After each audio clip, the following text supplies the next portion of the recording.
কারণ আমরা জানি প্রতিটা রাজনৈতিক দল কিভাবে চলে, পরিষ্কার।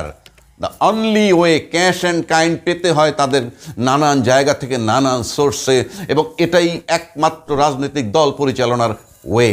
সুতরাং সমন্বয়করা যদি সেভাবেই চলে, সেটা চলাই স্বাভাবিক। কিন্তু কমপ্লেন যদি আসে, অভিযোগ যদি আসে, লুটতরাজের অভিযোগ, চাঁদাবাজির অভিযোগ, বিচার হবে, নো মার্সি। আমরা এমনও শুনেছি এই রাশেদ খান মেনন, হাসানুল্লাহ কিনু, এই টাইপের যারা খুচরা রাজনৈতিক দল, মানে যাদের কোনো অস্তিত্ব নাই এই বাংলাদেশের মাটিতে, একান্ত করুণায়, হাসিনার করুণায় যারা এমপি হওয়ার সুযোগ পেয়েছে, এই ধরনের রাজনীতিবিদের যদি কথা বলি, আরও সহজ ভাষায় বলা যায় ছেঁচড়া রাজনীতিবিদ।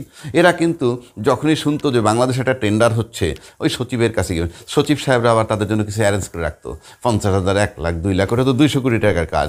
টাকা 2 লাখ টাকার খাম একটা দিয়ে বলতো যে এটার ভিতরে আইসেন না, এটা আরও উপর লেভেলের বিষয়, মানে এরকম তারা চলে যেত। ইদানিং একটা কথা খুব বেশি আলোচিত হচ্ছে দেখা যাচ্ছে, এবং এটা আমি অনেকের ইন্টারভিউতে দেখেছি, অনেকের টক শোতে দেখেছি ইউটিউবে। আমি যেমন ধরেন খালেদ মহিউদ্দিন সাহেব ও সার্জিস আলম সাহেবকে প্রশ্ন করছে যে আপনার আয়ের উৎস কী, মানে ইনডাইরেক্ট কথাটা হলো একটাই, আয়ের উৎসটা কী। তারপরে হাসনাত আবদুল্লাহ, তাকেও প্রশ্ন করা হয়েছে আয়ের উৎস কী। আজকে নাগরিক টিভির কেউ একটা ইন্টারভিউ নিচ্ছে, সে আলোচনা করছে যে আয়ের উৎস কী। তাতে সেটা একটা মেয়ে, আমি মেয়েটার নাম বলেনি, সে বারবার বলছিল এরকম যে মানে আমরা এখন এমন একটা জায়গায় গেছি, আমরা একটা নতুন কাপড় কিনলেও প্রশ্ন করে কাপড় কেনার টাকাটা কোথায়, তার মানে কি আমরা আগে কাপড় চোপড় ছাড়া ছিলাম, এরকম কথা বলেছে। মানে এটা শুনে কিন্তু আমার কাছে ব্যক্তিগতভাবে একটু খারাপই লেগেছে। মানে যদি আমরা বলি আজকে যারা মাঠে আন্দোলন করে তারা কিন্তু বয়সে আমাদের সন্তান তুল্য, আর যারা তাদের ইন্টারভিউ নিচ্ছে কিংবা যাদের কাছে তারা ইন্টারভিউ দিতে যাচ্ছে, চ্যানেলে যাচ্ছে, তারা কিন্তু অনেক ম্যাচিউরড ক্লাসের লোক। সেক্ষেত্রে এই অ্যাটাকগুলো মানে আমি মনের কাছে মনে হয় যে খুব বেদনাদায়ক। কেউ হয়তো বলতে পারেন কেন বেদনাদায়ক, সেটা ভিন্ন প্রশ্ন। এখন এখানে যদি আমি যাই তাহলে এখানে দুটো বিষয় থাকতে পারে যে এই প্রশ্নটা কেন করছে। এটা দুটো কারণ থাকতে পারে। একটা কারণ হয়তো এমন হতে পারে যারা চায় সমন্বয়করা এগিয়ে যাক, সুতরাং তাদেরকে এই সমস্ত প্রশ্ন করে চাপের মধ্যে রাখি যাতে তারা কোনো খারাপ কিছুর সাথে সম্পৃক্ত হতে না পারে বা দুর্নীতিতে সম্পৃক্ত হতে না পারে।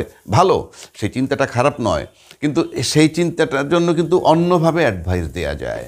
যেমন এই প্রসঙ্গে আমি একবার বলেছিলাম যে কি সমন্বয়করা আন্দোলনের পর থেকে, আমি বলেছি আন্দোলনের মধ্যে পরে অন্তত 7 দিন 10 দিন পর থেকে নিয়ে নাম টকশোতে বলেছি, আজকে যারা বৈষম্যবিরোধী ছাত্র আন্দোলন করছে কিংবা সমন্বয়ক বলি কিংবা অন্য রাজনৈতিক দল যারা করতে চায়, জাতীয় নাগরিক কমিটি করুক, যা করি তাই করুক, কিন্তু একটা কথা আমি তাদেরকে বারবার বলেছি, যতক্ষণ তারা তাদের ট্রান্সপারেন্সি ধরে রাখতে পারবে ঠিক ততক্ষণ তাদের গ্রহণযোগ্যতা থাকবে, এবং ট্রান্সপারেন্সি চলে গেলে গ্রহণযোগ্যতা হারাবে। এটা কিন্তু একটা ইন্ডিকেশন যে এটা দিয়ে কী করা উচিত। আচ্ছা, এই যারা এক শ্রেণী প্রশ্ন করে তারা শুভাকাঙ্ক্ষী হিসাবে করে যে আপনার আয়ের উৎস কি, এখান থেকে যদি রেকটিফাইড হয়। আরেকটা শ্রেণী করে বোধ হয় হ্যারাস করার জন্যে, হ্যারাস করা না ঠিক, আন্ডারমাইন করতে চায়, ছোট করতে চায়, দেশবাসীর কাছে তাদের গ্রহণযোগ্যতা নষ্ট করতে চায়। তা নাহলে অতি উৎসাহে এই প্রশ্ন করার কোনো যুক্তি নাই। এখন বলতে পারেন যুক্তি নাই কেন, আমি সেই জায়গাটা আসবো।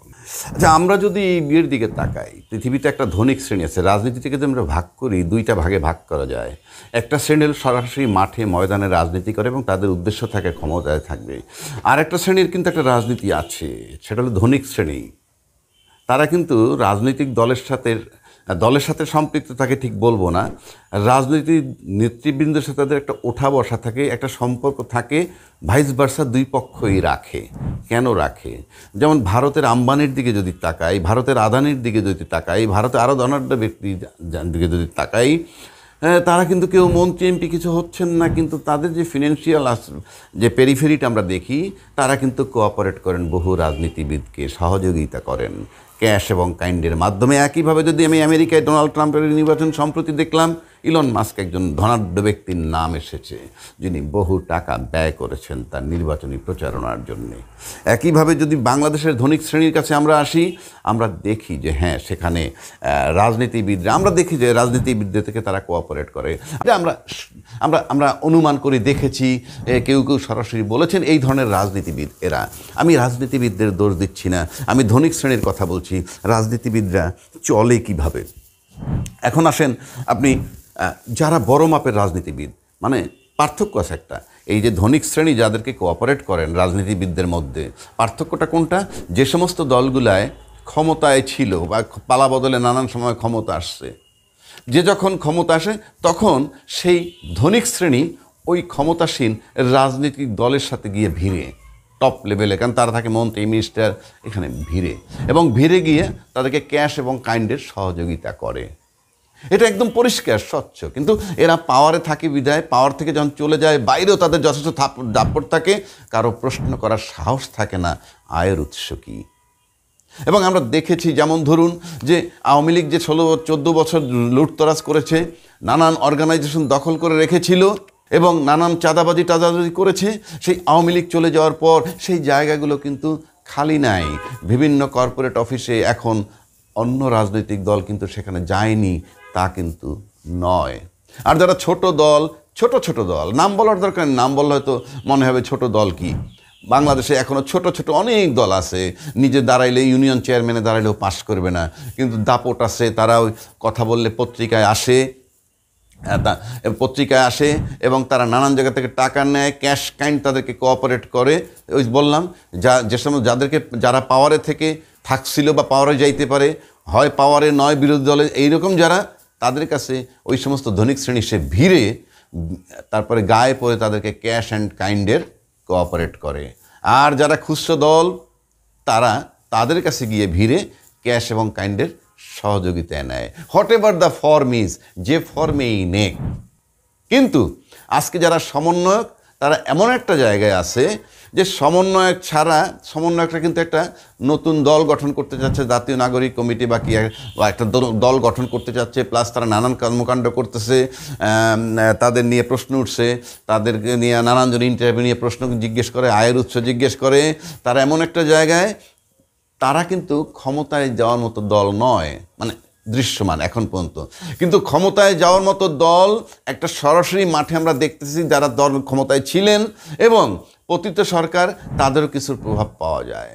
এবং এই কারণে কিন্তু প্রকাশ্যে অনেকেই তাদেরকে ক্যাশ কাইন্ডের কোঅপারেশন করতে পারে না, কিন্তু করতে চায় এ ব্যাপারে নিশ্চিত। কারণ আমরা মাঠে দেখেছি যে এই মাঠে যখন তারা আন্দোলন করেছে, তখন এমন মানুষ আমি দেখেছি যে গাড়ি থামায় কেউ 20 প্যাকেট বিরিয়ানি দিচ্ছে, গাড়ি থামায় কেউ 50 প্যাকেট দিচ্ছে খাবার, আবার কেউ গাড়ি থামিয়ে তাদেরকে 200 প্যাকেট দিচ্ছে। আবার কেউ এই খাবারের পর একটু পানি বিলাইতে গেছে, পানি খাবেন, পানি লাগবে কিনা, সেই পানি দিতে গিয়ে গুলিতে নিহত হয়েছে, সেটাও আমরা দেখেছি। সুতরাং এদের চেয়ে প্রভাবশালী রাজনৈতিক দল যেহেতু মাঠে আছে, তাই যারা তাদেরকে কোঅপারেট করতে চায়, তারা হয়তো এরকম প্রকাশ্যে করতে পারে না। যেমনিভাবে প্রকাশ্যে আওয়ামী লীগ যে সমস্ত বিভিন্ন কর্পোরেট অফিসে ছিল, সেই সমস্ত জায়গায় যারা গিয়ে বসেছে, এভাবে সমন্বয়করা বসতে পারেনি। সুতরাং এটা একেবারে দিবালোকের মতো সত্য যে রাজনৈতিক দল চলে কিভাবে। এই চলে সোজা কথা, ধনিক শ্রেণীর বা আন্তরিক শ্রেণী, এই দুই শ্রেণীর ক্যাশ এবং কাইন্ডের কোঅপারেশন লাগবেই। আমরা যদি একটা বড় রাজনৈতিক দলের দিকে তাকাই, পৃথিবীর যে কোনো দেশের দিকে, বিশেষ করে ইন্দো পাক সাবকন্টিনেন্টে বাংলাদেশের দিকে যদি আমি তাকাই, আমি একটা জনসভা করলো বড় আওয়ামী লীগের দল, বড় বিএনপির দল, এরা এমনও হয়েছে 10 লাখ 20 লাখ বা 5 লাখ লোক হয়, আবার একেবারে তাদেরকে ডাইহার্টেড ভোট দেয় এরকম কোটি কোটি লোক আছে। এরা কি করেন? সবাই কি বাংলাদেশে চাকরি করেন? বাংলাদেশে কৃষি চাকরি আছে? বাংলাদেশের প্রজাতন্ত্রের চাকরি তো আছে 13-14 লক্ষ। বেসরকারি চাকরি যারা করেন, তারা সফিস্টিকেটেড, লেখাপড়া জানা, ভালো কর্পোরেট চাকরি করেন। তারা হয়তো দলীয় সমর্থন তারা করতেন, কিন্তু তারা জনসভায় যায় না।